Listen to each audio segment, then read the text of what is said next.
Buenas noches con toda la audiencia del Destornillador. Qué gusto estar nuevamente con ustedes. Ya se encuentra aquí con nosotros nuestra segunda invitada, quien es la licenciada Roxana Palacios, quien es una dirigente popular, una maestra, ¿sí? Es vicepresidente de la Unión Nacional de Educadores a nivel nacional, ex candidata también sí, a la asamblea. Es que le damos la más cordial bienvenida y le agradecemos por estar aquí para poder conversar sobre algo que es importante y fundamental en nuestra sociedad y en todas las sociedades, el tema de la educación. Sí, hay algunos problemas que no se terminan de resolver y eso va en detrimento de los niños, de los jóvenes, sí, de todo el país. Licenciada, buenas noches, bienvenida. Para nosotros más bien es un placer, un enorme agradecimiento por esta posibilidad de conectarnos con su audiencia en este espacio que nos permite tener una especie de diálogo y de recoger desde lo que es los sectores educativos como los maestros nuestra posición frente a la situación actual de nuestro país. Roxana, ¿qué está pasando? A ver, conversábamos tras micrófonos, hubo una ley que se aprobó, ¿sí? La ley de educación intercultural, se aprobó, yo le decía si se aprobó con los votos de Creo, sí, con la anuencia cuando no era todavía presidente Guillermo Lasso.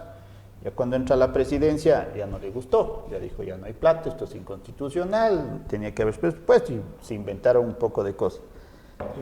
Finalmente se termina de aprobar la ley, hacen ustedes un par de luchas, sí, llegan al extremo de volver al tema de las huelgas de hambre, que es algo extremo, ¿sí?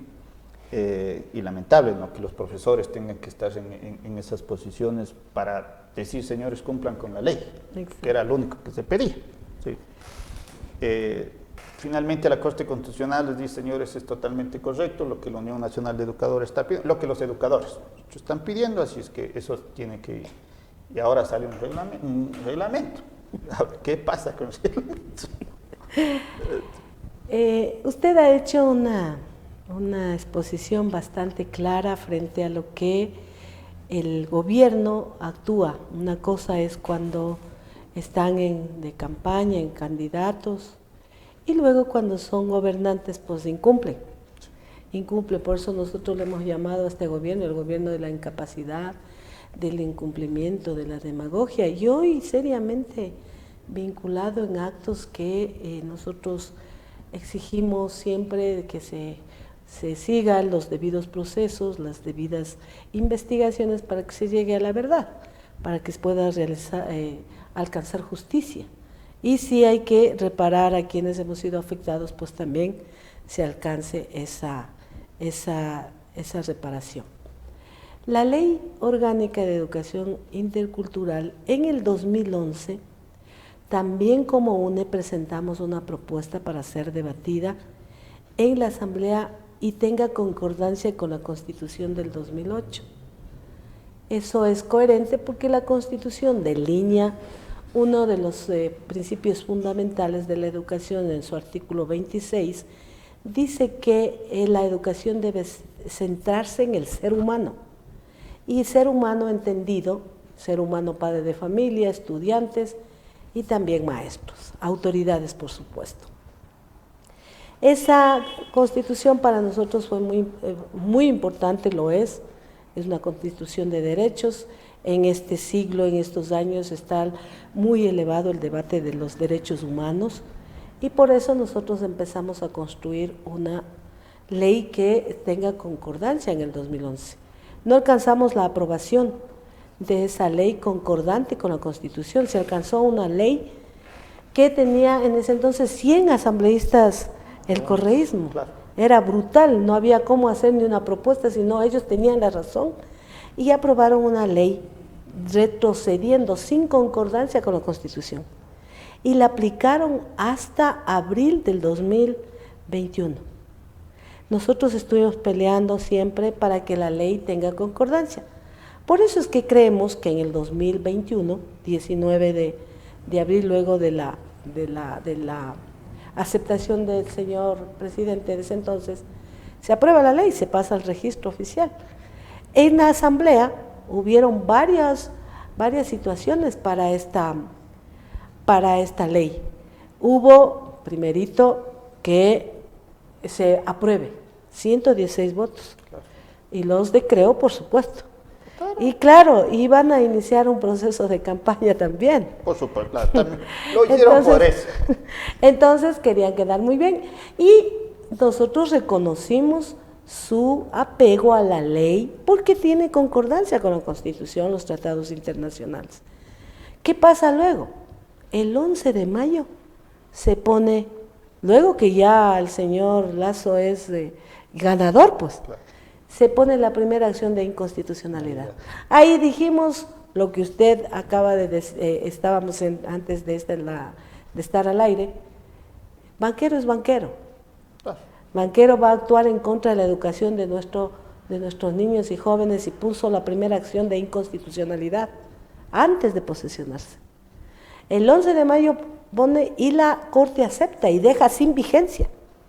Pero tuvimos que hacer todo lo que usted ha relatado, 32 días de huelga de hambre, y los jueces ratifican la ley el 11 de agosto del 2021 y también dejan una partecita, dice, la jubilación de los maestros no puede ser a los 25 años de servicio sin límite de edad, a los 30 años de servicio sin límite de edad, no puede ser.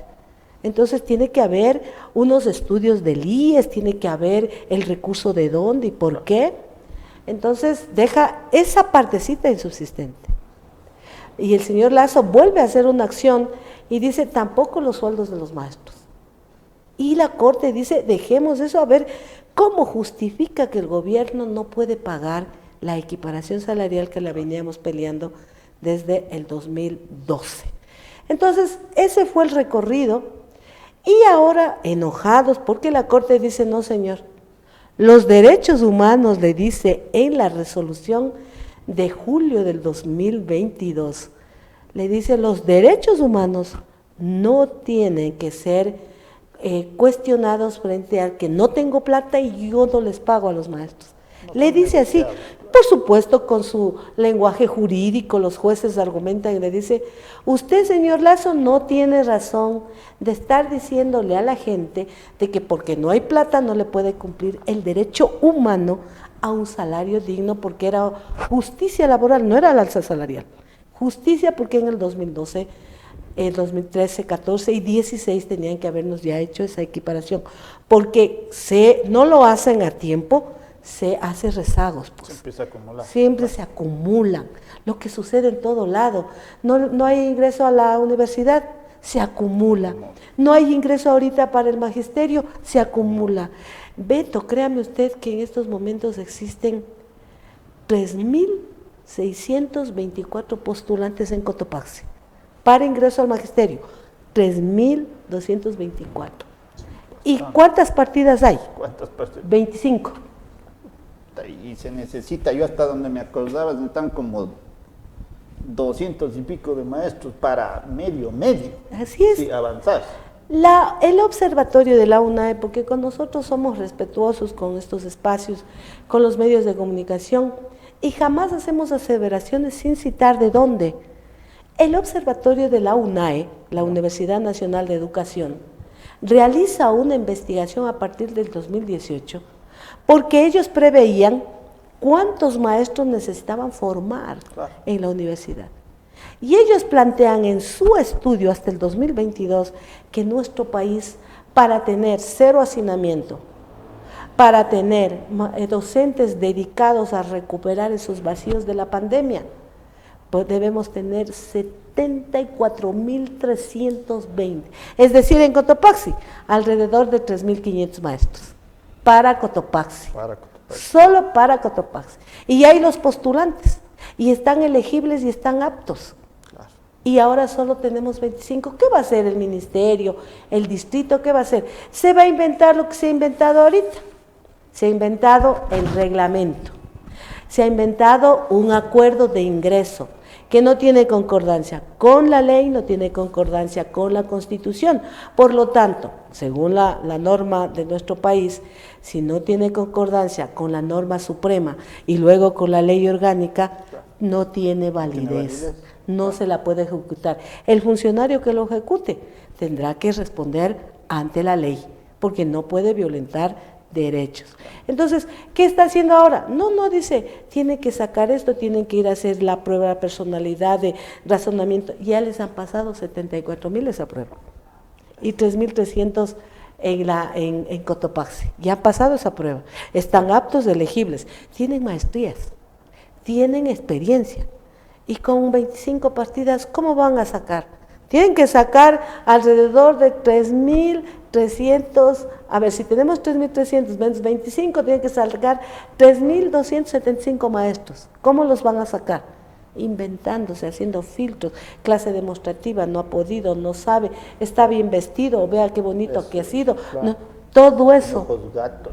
Exacto. Es guapo, guapa, pasémosle. Pasémosle. No. O cuánto hay. Claro. Esos elementos no los podemos comprobar del pago, porque en esta necesidad de que de cada 10 ecuatorianos, 7 estemos sin trabajo pleno, significa la desesperación, y si hay un espacito, pues, para dar un dinerito por ahí. Todo lo posible por entrar. Claro, es lamentable, pero así es como... Así es, entonces estos espacios no escapan de esos niveles de corrupción en donde de que se le pide, pague, para un contrato $1,000, $2,000, un contrato que no tiene, dígase usted para un nombramiento.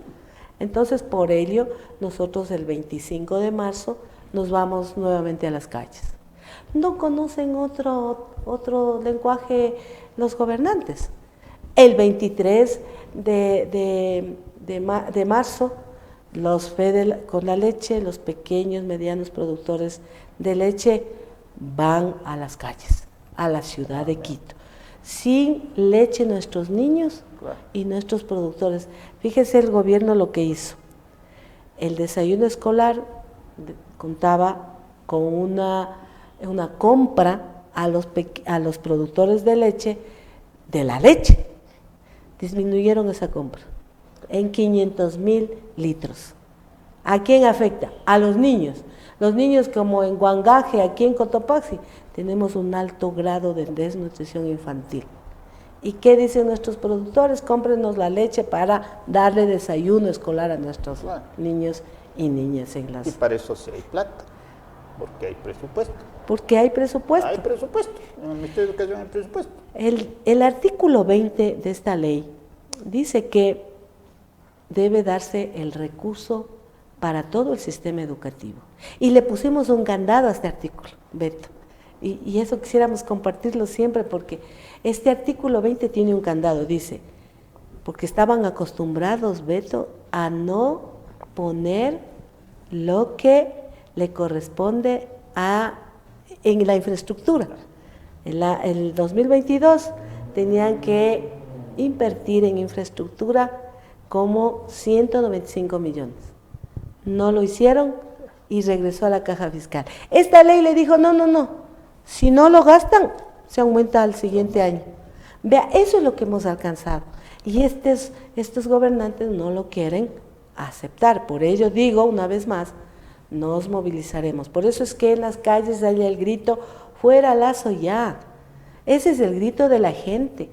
Porque nosotros, vea, en las últimas elecciones, por unas elecciones que se convirtieron en nacionales, además de las seccionales, por la consulta. Y para nosotros la consulta fue un plebiscito. ¿Le cree a Lazo, sí o no le cree? Entonces la gente, ¿qué le dijo en Cotopaxi? Tenemos el 67%. Cotopaxi le dijo, no le creemos, señor Lazo. Y el país le dijo también. ¿Pero qué hizo el señor Lazo? Nos pone a los maestros un reglamento que violenta nuestros derechos. Le pone a los maestros que quieren ingresar trabas para que nunca ingresen y sigan contratados, porque eso es ahorro. Al maestro le tienen temblando todos los días de que ya pierdo mi trabajo. ¿Cómo se endeuda? ¿Cómo se compra un terrenito, una casita, una refrigeradora? ¿Cómo se mueve? Porque los maestros del pueblo es que mueve el aparato productivo popular. ¿Cómo se endeuda? Si sabe que pasado mañana le pueden botar del trabajo. Eso es lo que sucede en los maestros y en todo el problema del trabajo. Roxana, a ver, el tema del reglamento, sí. ¿Cuáles son las novedades que tiene y cuáles son en las que desde el análisis, desde el gremio de la UNE, sí se dice, señores, esto no puede ir? El reglamento, nosotros pusimos ya nuestras observaciones en septiembre del 2022. 5.000 maestros asistimos a Quito y le entregamos las observaciones a la propuesta de la señora ministra, pero también le entregamos nuestra propuesta. Cuando se publica este reglamento, no se recogió nada de nuestra propuesta y tampoco las observaciones que le hicimos. ¿Eso qué significa? Que no quería conversar.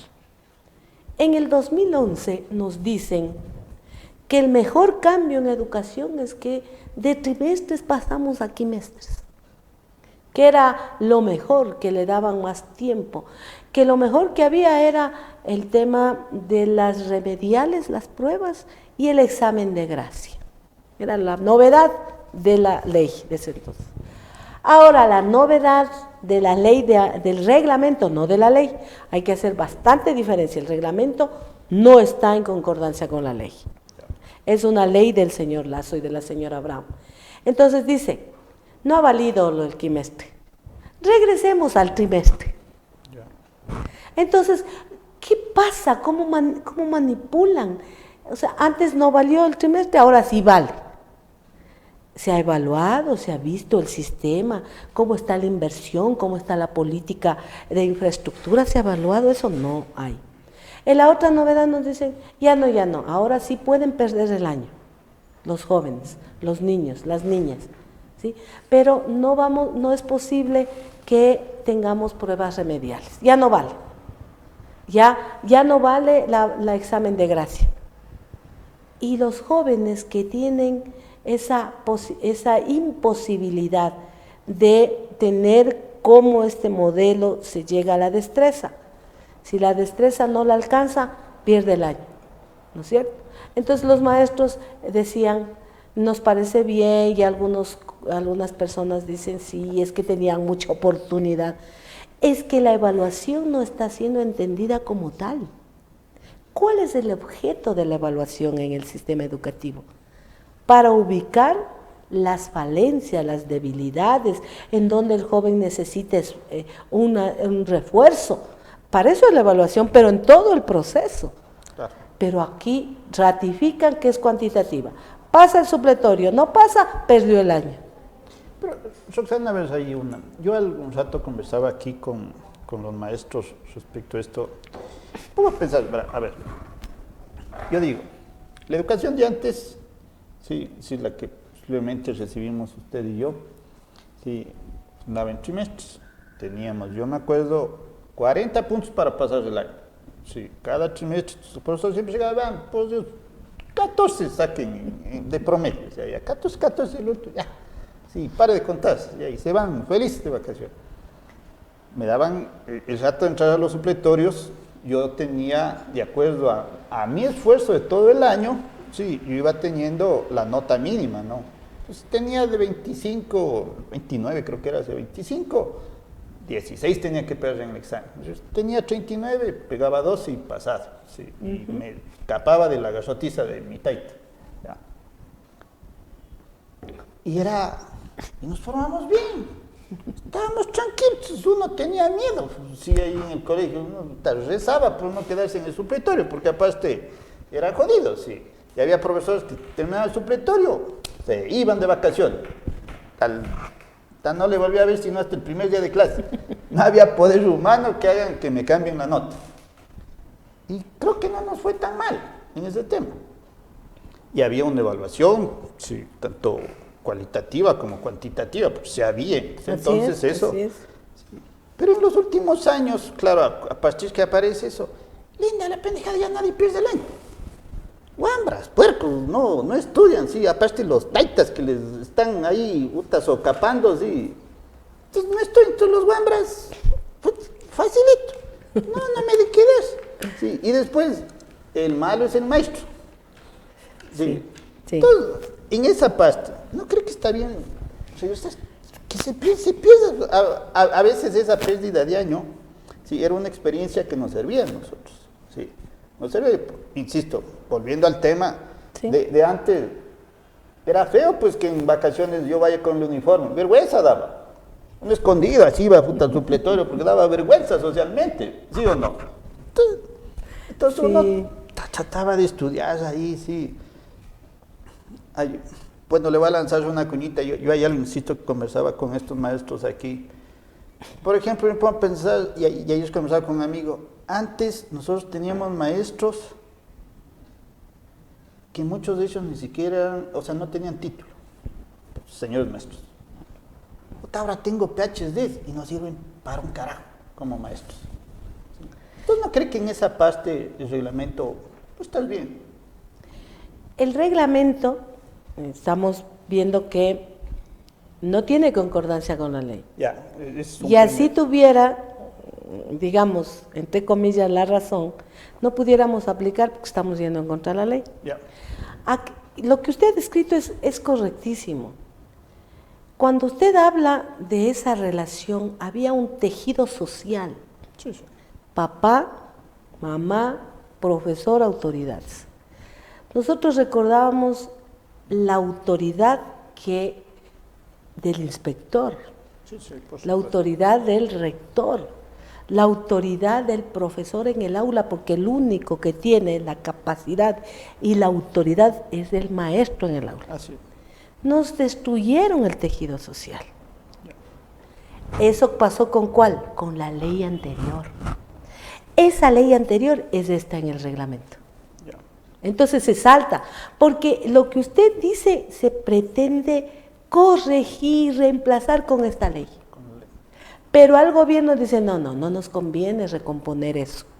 No nos conviene que los estudiantes tengan esa posibilidad de entender, de empoderarse de lo que es el estudio, de la profesión, de irse al colegio con alegría. ¿Cómo va a tener alegría un joven si ese colegio no le da seguridad? Si tienen 45 en el aula. ¿Se imagina usted 45 en el aula? Pero eso había también antes. Yo me gradué teniendo 45 guambras, sí, en el colegio. Ojo, pedagógicamente vamos a estar de acuerdo que lo ideal es tener 25 máximo, sí, ya, para que el profesor nos atienda a todos. Yo en eso no voy a discutir. Pero hay una realidad que tenemos en el país por cualquier cosa. O sea, no es la ideal, pero es lo que tenemos. Pero funcionaba, sí. O sea, a veces yo digo, creo que a veces, o sea, esto es como la ley del más fuerte, ¿no? Sí. Es que era así como nos criamos nosotros, ¿sí o no? Porque no teníamos la tecnología. Claro, sí, ya, pero no sabíamos teníamos. tan Usted del ve tema. usted ahorita coge el celular, un joven, está ahí el conocimiento. Entonces, cuando va al colegio, se encuentra con ese montón de personas. Ya no son, o sea, los jóvenes de hoy no nos podemos comparar a lo que éramos hace rato. Por Pero supuesto, además sí. era el tejido social, Ya estamos de el acuerdo en eso. respaldo, Había- el apoyo sí, sí. que teníamos, el respeto que le tenía el padre de familia, a el maestro, Claro, las autoridades, El maestro estaba acá. el ministerio les respetaba al maestro. Claro que siempre nos pagaban a destiempo y había que pelear la lucha social era respetada. Entonces todo ese tejido social se ha roto. Pero ¿con qué ley se rompió? Con la ley de los 100 asambleístas del correísmo en el 2010-2011. Ahora con esta ley que contó con el respaldo de Creo en campaña y con la lucha de nosotros en las calles y la huelga y todo, ahora ellos dicen, no sirve esta, no sirve la del correísmo. Y se ponen con el reglamento y entonces se saltan la ley. Por eso es que nosotros decimos, no lo vamos a aceptar. Ahora, o sea, entendería yo, sí que, a ver, hay esta reforma al tema de las calificaciones, regresar a un tema de trimestres. ¿No ha habido un proceso de evaluación a ver qué pasó con los quinquimestres? Realmente no hay. No hay. O sea, no hay un proceso. No hay. Vean, esta vaina funcionó. El tema del bachillerato unificado, por ejemplo, funcionó, aquí están los Exacto. resultados, no hay eso. Vean, aquí se cambia el bachillerato unificado porque la UNE sí hizo un estudio. Por eso es que nos atrevimos a poner artículos en la ley en donde decíamos que se debe retomar el tema, no regresar, sino retomar en este momento el tema del bachillerato en ciencias, en arte, en deporte. Y el reglamento dice, no, siga con el bachillerato general unificado. Nosotros evaluamos los jóvenes, todo o nada.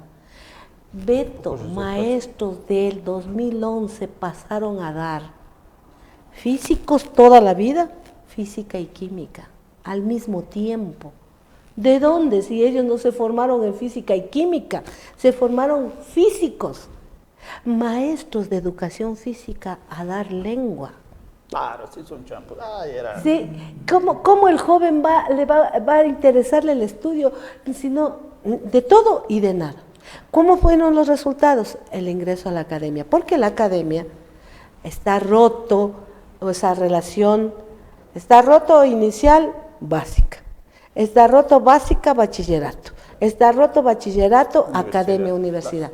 Ahí están los resultados. Ese es un problema que tenemos. Ese es un grave problema que tenemos, que eso iba a una de mis preguntas. Entonces, ¿qué pasa con esto? Entonces, ese divorcio lo queremos romper.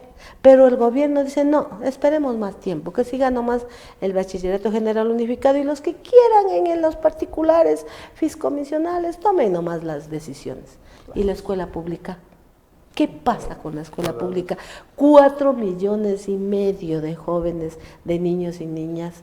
Por eso es que nosotros, uno de nuestros puntales, uno de nuestros pilares de defensa es los niños, las niñas y los adolescentes. Claro. Ahora, Roxana, yo veía y estaba leyendo y escuchaba, ¿cómo es eso que me quitan horas de matemática, de castellano, de literatura? O sea, ¿qué van a estudiar los pobres guambras ahora?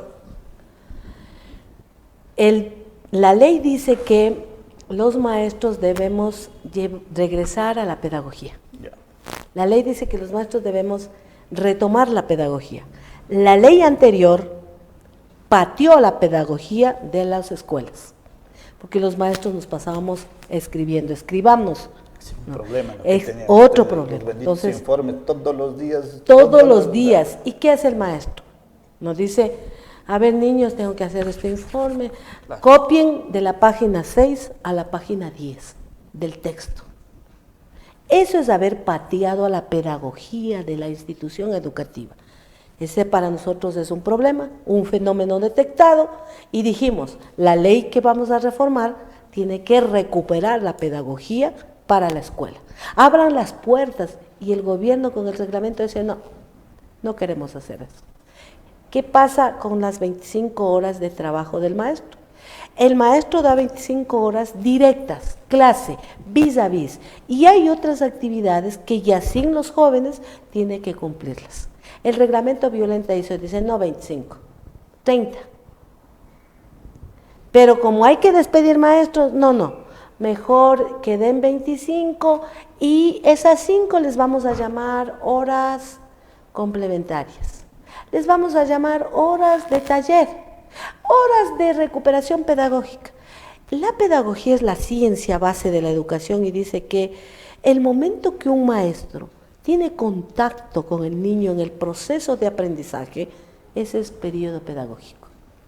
Entonces dice, no, hay que despedir, sí, ustedes cojan las 25, más 5 de estas otritas y más las actividades que tienen que hacer, quédense de 7 de la mañana hasta las 2 de la tarde.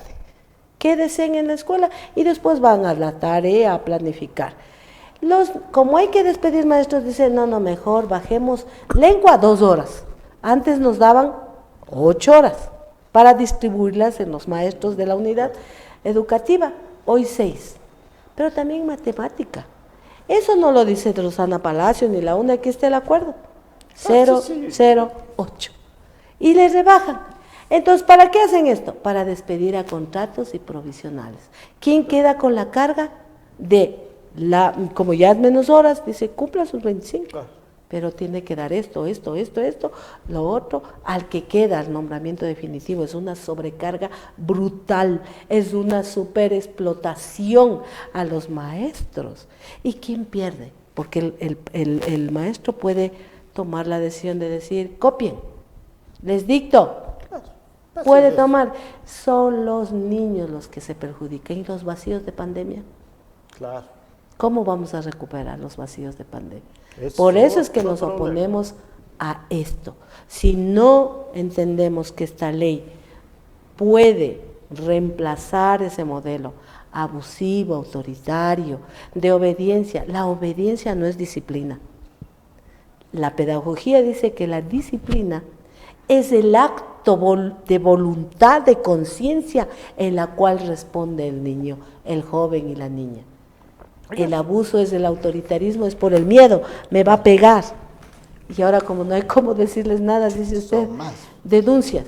Tenemos cientos de denuncias. Exactamente eso. Ayer decía el señor Nelson López del distrito, decía, el padre de familia debe entender que el momento que acusa, sin los elementos de convicción que hablan en jurisprudencia, hace perder tiempo al distrito, a los técnicos, a los abogados, pierde plata el abogado, el maestro, y al final abandona la denuncia y nos toca archivar. Los niños de esa maestra o maestro han quedado, los que no tenían responsabilidad, 2, 3 semanas sin su maestro.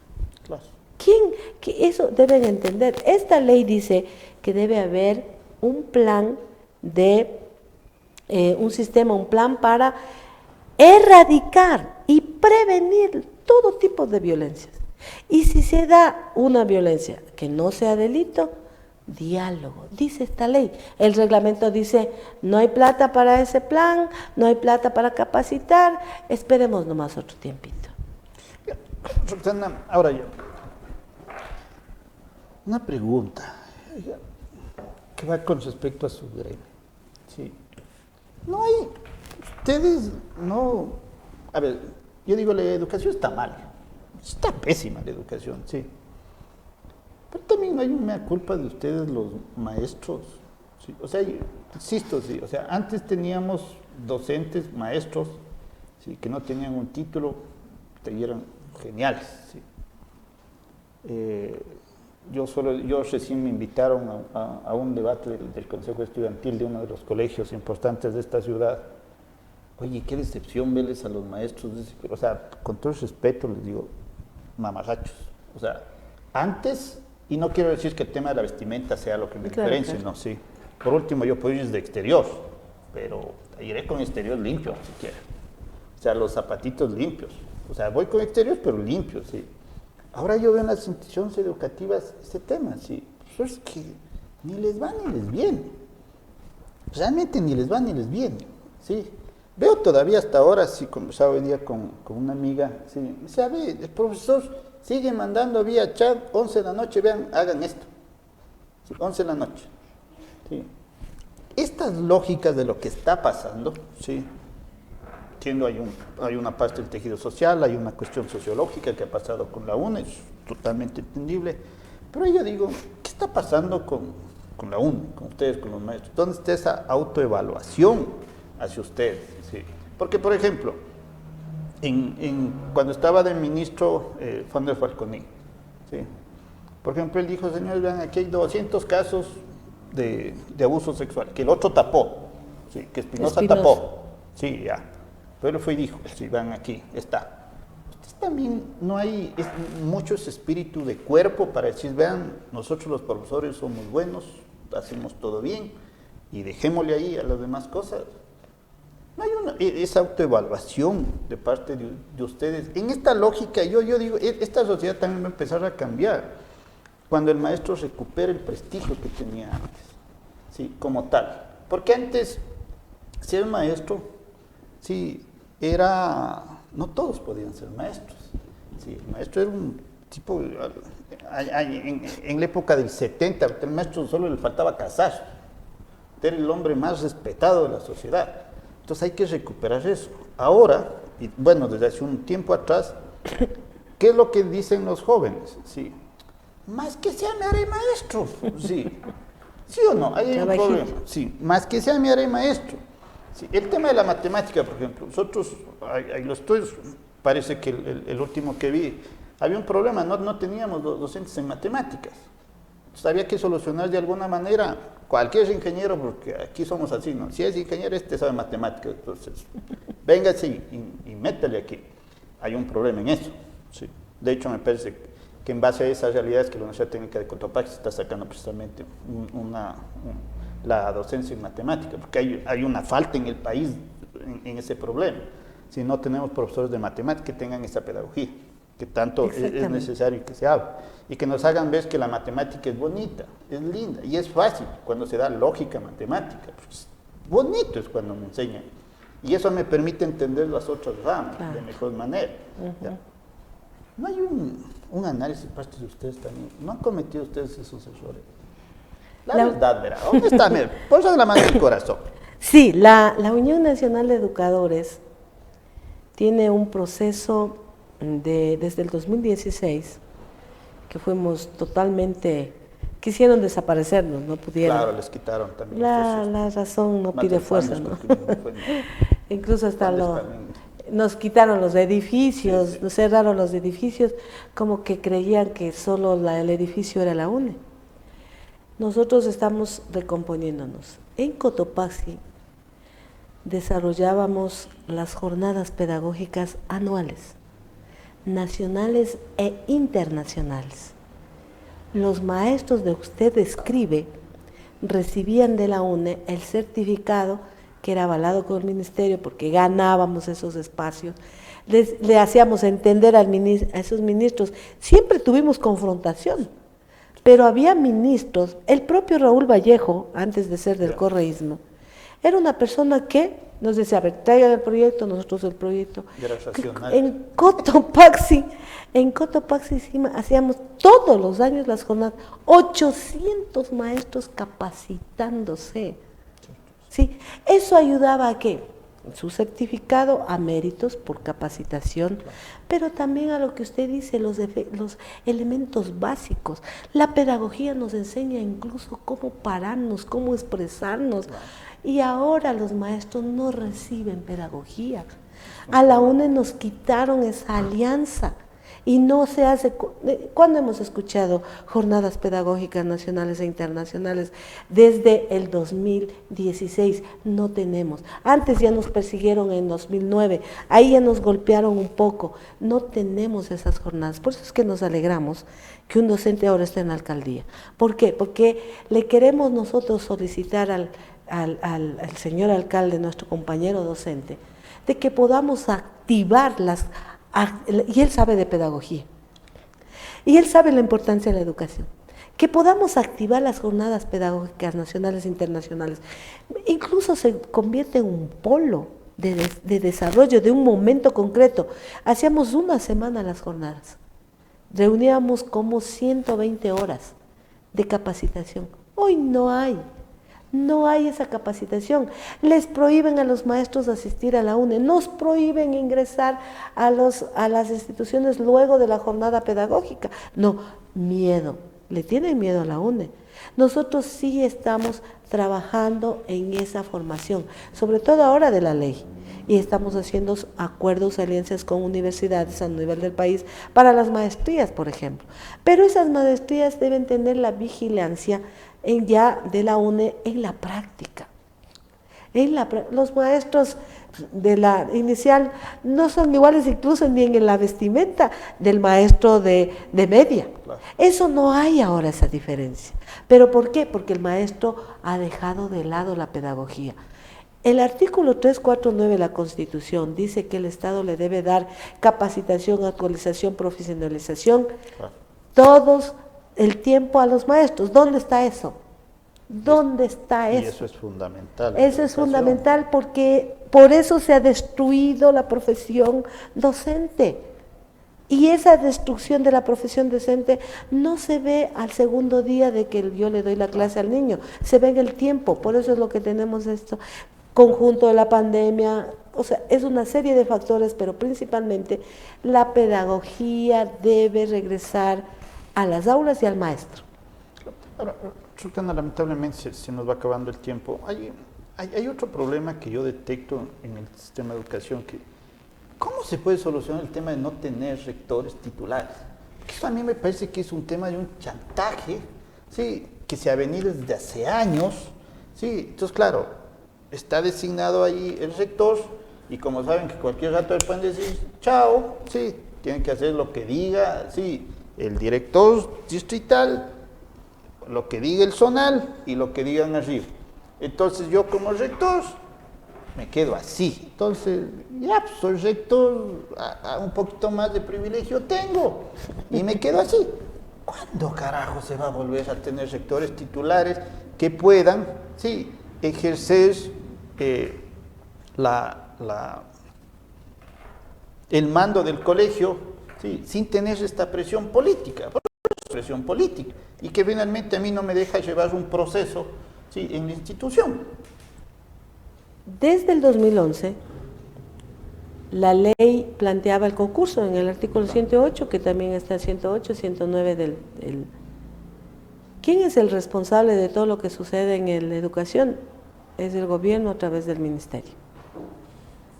Usted topó, Beto, la palabra correcta cuando plantea puesto político. Pagar los favores. Pagar los favores para aquellos grupos en donde le dicen, sí, todo está bien, bueno, patrón.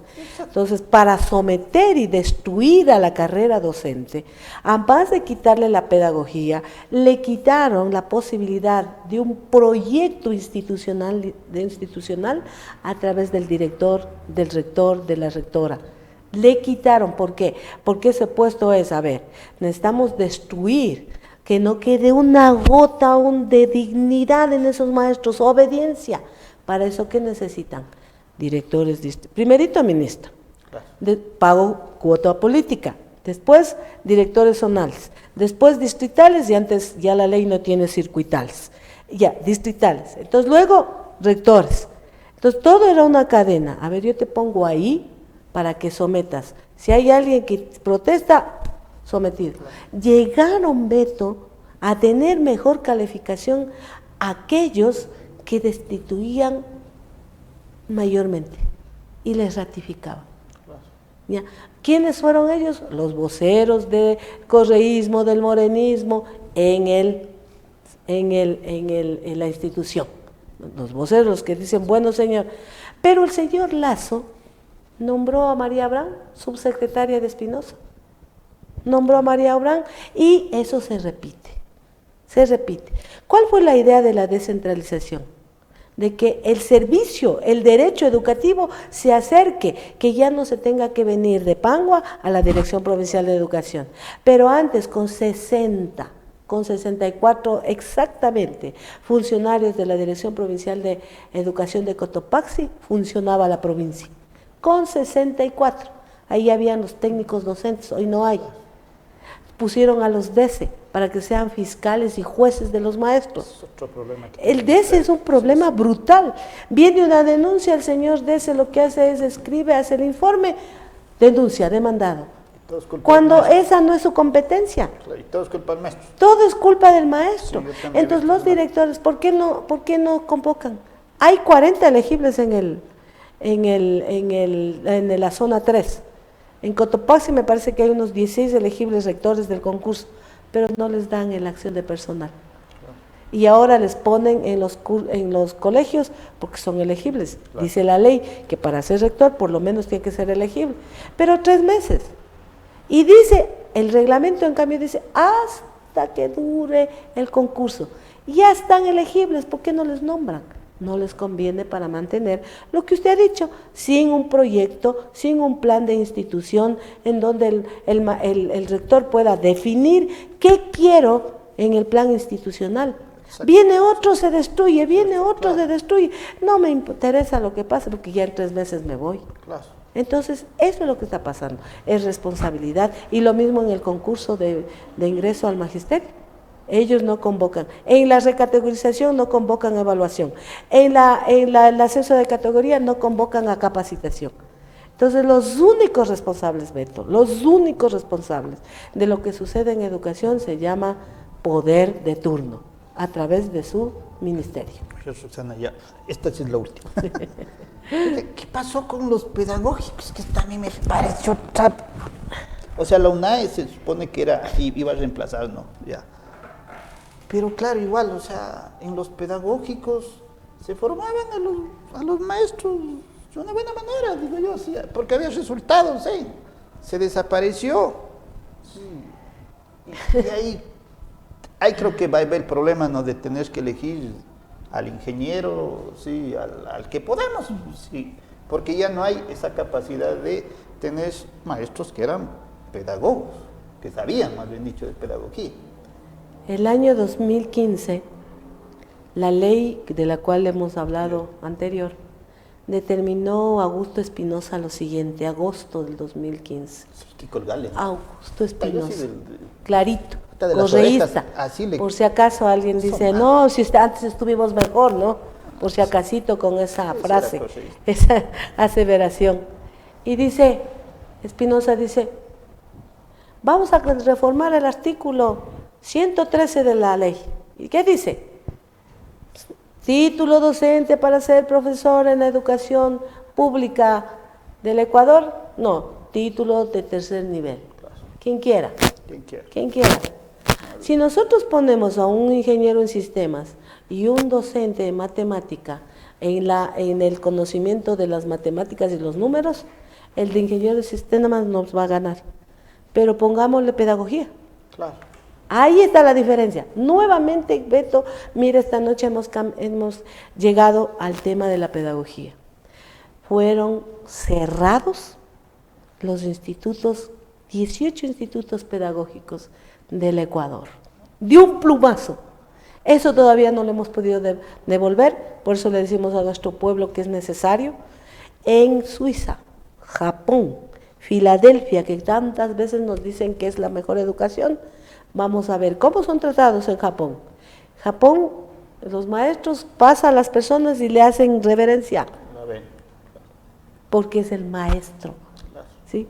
En Filadelfia es respetado, en Suiza hay un solo sindicato que se une con el Ministerio de Educación, con quien está a cargo, para debatir las políticas del sistema educativo, no solamente del salario, ni del atropello.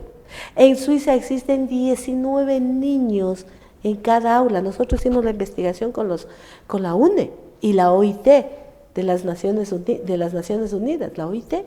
Hicimos un estudio en el 2013 que lo publicamos, lo entregamos al ministerio. La salud ocupacional y mental de los maestros está en deterioro. De 100 turnos del IES aquí en Cotopaxi, el 80% es de los maestros, con dolor de estómago. Tienen salud mental afectada a los maestros.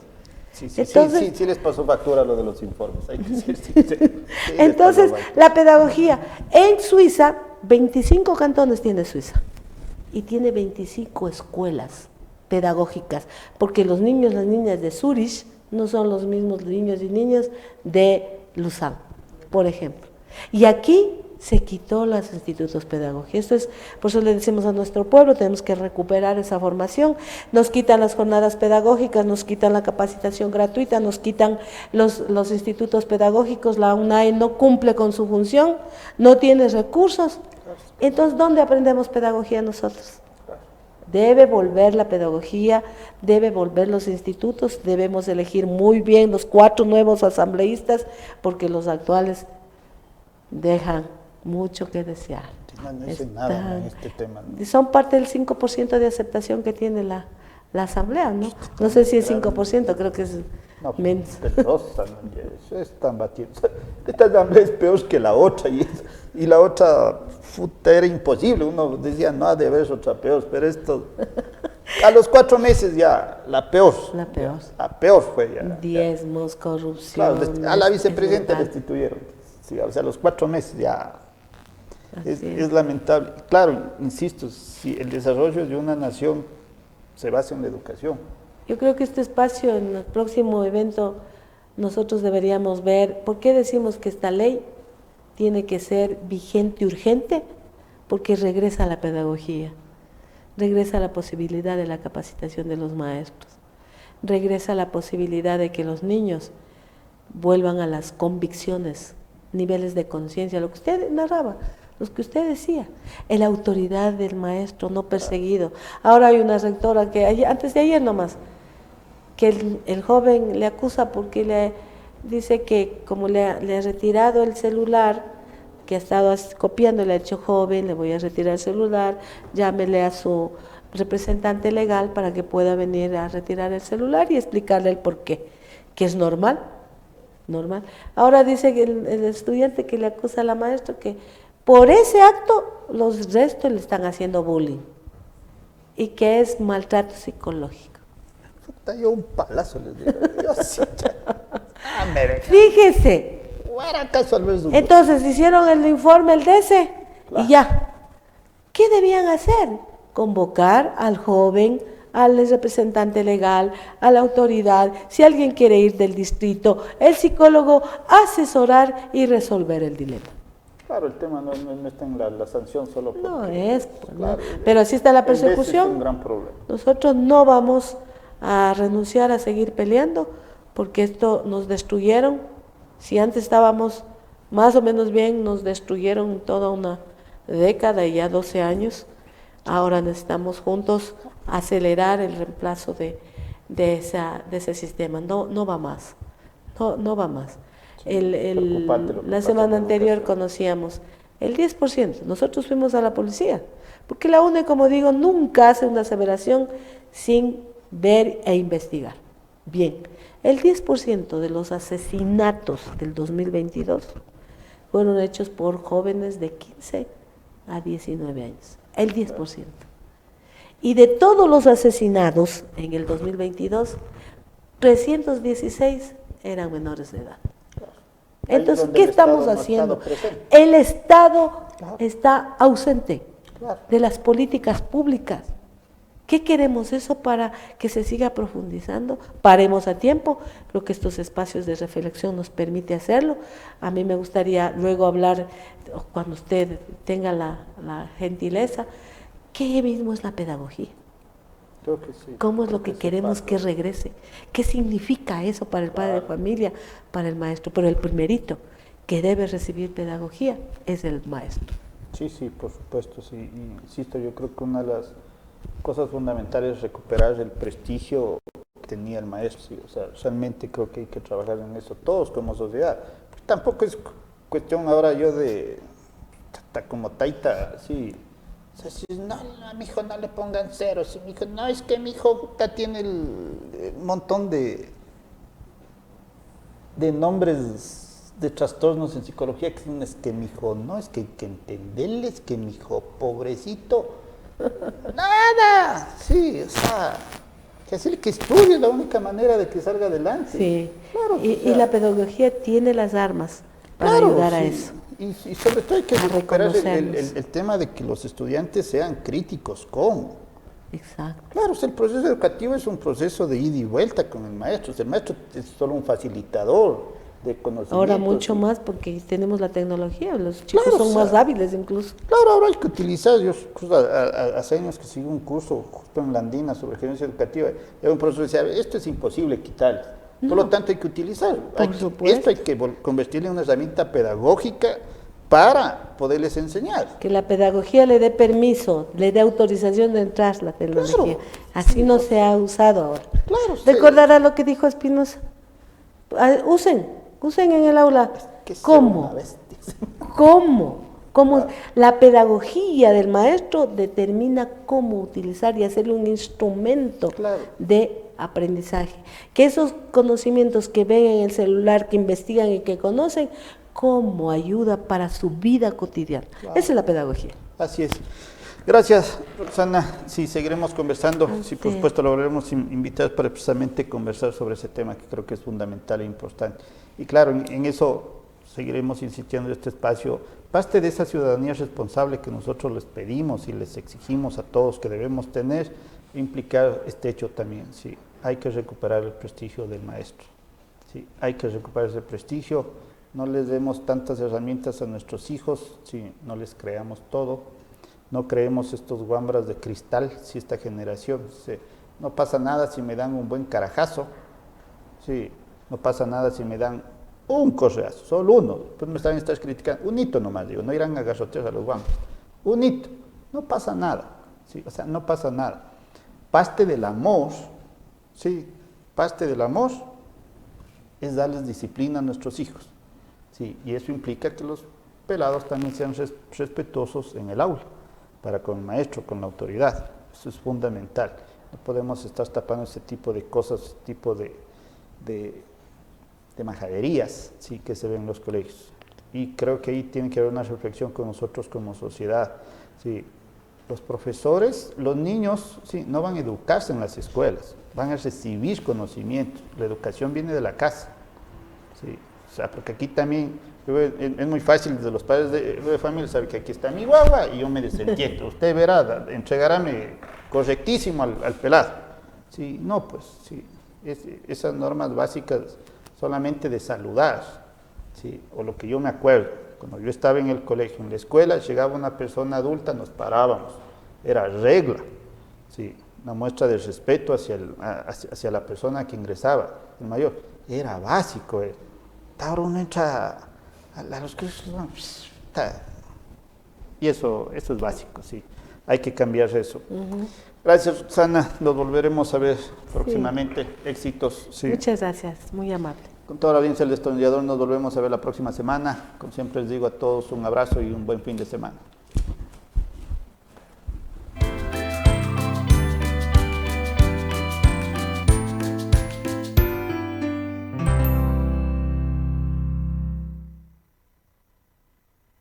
Pensando en un lugar en donde pasar tus mejores momentos y reencontrarte con la naturaleza junto a tu familia, Hostería Molinos de San Juan es tu mejor opción. Ven y disfruta de las mejores instalaciones. Contamos con restaurante. También podrás celebrar los mejores momentos de tu vida y crear tus propios recuerdos. Los mejores vinos. Además, disfruta de nuestras piscinas, área de juegos para todos los integrantes del hogar, creando tu propia aventura. Áreas verdes para realizar reuniones al aire libre, campamentos junto a tus amigos y muchas aventuras más. Porque si quieres convivir con la naturaleza, esta es tu oportunidad, porque en Hostería Molinos de San Juan te ofrecemos la mejor gastronomía en nuestro restaurante La Piedra. Además, conoce parte de nuestra historia. Te ofrecemos alojamiento en nuestras cómodas y modernas cabañas, porque en Hostería Molinos de San Juan lo encontrarás todo en un solo lugar. Te esperamos en el Cantón Pujilí, vía Aicinche. Vecina, le cuento que abrí un negocio y quiero sacar la licencia única de funcionamiento. Dicen que con eso ya me ayudan a promocionar mi negocio desde el municipio. Sí, vecinita, vamos, le acompaño.